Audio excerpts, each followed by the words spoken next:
He's up there with Frank Auerbach, with Lucian Freud. His pictures are hugely sought after, and he has a major exhibition just opened at London's National Gallery. Yet Leon Kossoff is extraordinarily reluctant to promote either himself or his vast output of work, which at 80 years old he still continues.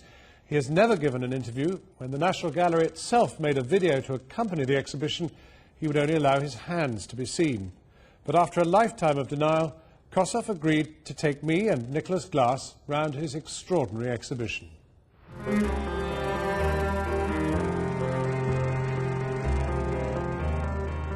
You look at the work, full of gesture and so much energy. At 80, Leon Kossoff draws and draws and redraws. Like his contemporaries Auerbach and Freud, his has been an absolute and long-term commitment to image making. This is a painting of Christchurch Spitalfields, the subject that he's painted time and again.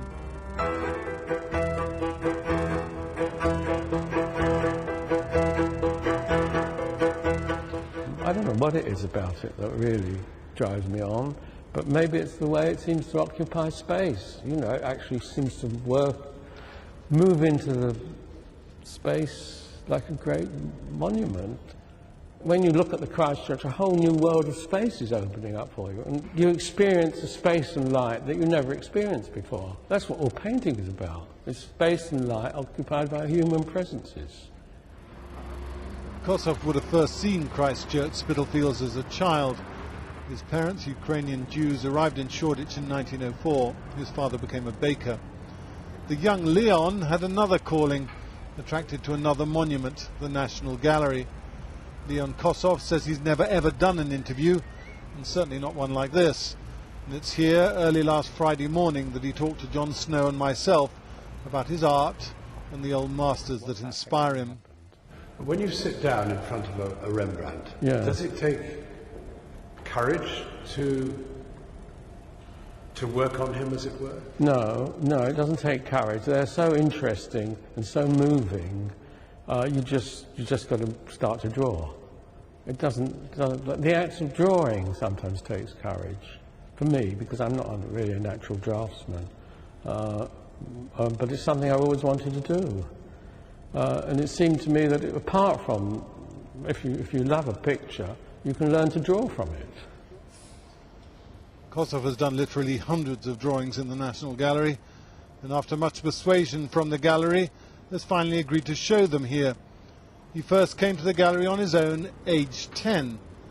He began drawing in earnest as a student, along with his friend Frank Auerbach, back in the 1950s. He's turned 80, and I think he feels now is the time to test himself, maybe, just to see what his work looks like alongside the grand old guys that we have here. Does one feel that one's still learning? Oh yeah, that is my approach. I don't feel I'm a natural draftsman. Every day I start, I think, today I might teach myself to draw. And that is my mental approach to drawing. But you've been doing this for 50 years. Oh, I know. More. I know, but it doesn't make any difference how long you do it. It's always starting again. One's always got to start again. I always have to start again. Some people are so gifted, they feel differently, but, you know, for me, every day is a new beginning. This is Kossoff's response to Rembrandt's Ecce Homo. It's most definitely not a copy. It's Kossoff's attempt to search out the essence of the original, to virtually inhabit the painting. Isn't that a beautiful picture? We were in a privileged position. Leon Kossoff not only overcame his shyness of interviews, he gave us a short guided tour out of gallery hours. I don't know, I get lost myself. Oh,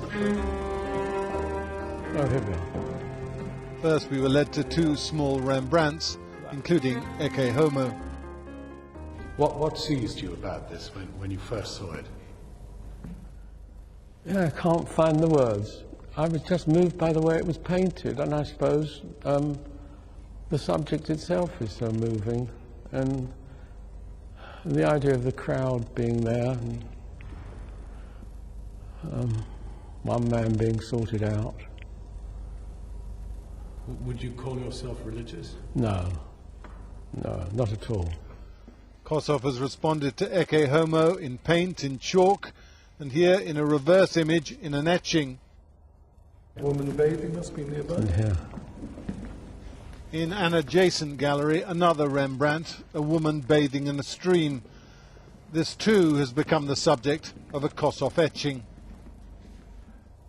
It's such a passionate painting. I really don't know why it had so much significance for me. Well, perhaps on one level I do, but I think it was the way it was painted that really excited me. Everything started from this picture, really. I'd already heard about Van Gogh, I've rather seen books on Van Gogh in the window of Zwemer's, which used to be in Charing Cross Road, and Cézanne. And when I saw this picture, there seemed to be a certain sort of space covered for me that I didn't know existed. Well, you know, it's so beautiful. I mean, it's so moving. There, I wasn't wrong. So off we went again, onto another room, into another source of inspiration. In this case, Nicolas Poussin's The Triumph of Pan. You may not recognize it as relating to my painting, but my... I get gesture, energy, and a sense of the artist being in it, inhabiting the painting. And I think that's almost what he's doing when he's standing in front of Poussin's painting. He's going into it, and in a sense, he's joining in with that pagan dance. And just, I mean, the Poussin painting is such a joyful, exciting thing. I think Leon's just going in there and joining in. I never felt safe in the National Gallery. You didn't really ask that question. No, I never felt safe. I was always uneasy. I was making too much mess, or something would happen, or I shouldn't be here. What am I doing here? No, I was never at ease. No, I enjoyed it.